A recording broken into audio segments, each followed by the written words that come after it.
সপ্তাহের দ্বিতীয় কার্যদিবসে ইতিবাচক দেশের দুই শেয়ার বাজার। এ সময় ঢাকার শেয়ার বাজার ডিএসইর লেনদেন 117 দিন পর 700 কোটি টাকা ছাড়িয়েছে। প্রধান সূচক বেড়েছে 54 পয়েন্ট। এছাড়া দর বেড়েছে 55 কোম্পানির শেয়ারের। অন্যদিকে চট্টগ্রাম স্টক এক্সচেঞ্জের সার্বিক সূচক বেড়েছে 111 পয়েন্টের বেশি। সোমবার দিনের শুরু থেকেই ইতিবাচক ছিল ঢাকা স্টক এক্সচেঞ্জ। লেনদেন শুরুর 30 মিনিটে সূচক বাড়ে 54 পয়েন্ট। বেলা বাড়ার সঙ্গে সঙ্গে বাড়তে থাকে সূচক। দিন শেষে ডিএসইএক্স সূচক 54.39 পয়েন্ট বেড়ে অবস্থান করছে 5247 পয়েন্টে। সূচকের পাশাপাশি বেড়েছে লেনদেন। আজ মোট লেনদেন হয়েছে 746 কোটি 24 লাখ টাকার শেয়ার, যা 117 দিনের মধ্যে সর্বোচ্চ।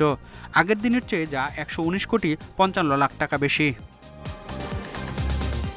হাত বদলে অংশ নিয়েছে মোট 390টি কোম্পানি মিউচুয়াল ফান্ড। এর মধ্যে শেয়ার দর বেড়েছে 215টি প্রতিষ্ঠানের, দর কমেছে 160টির এবং অপরিবর্তিত রয়েছে 68টি প্রতিষ্ঠানের শেয়ার দর।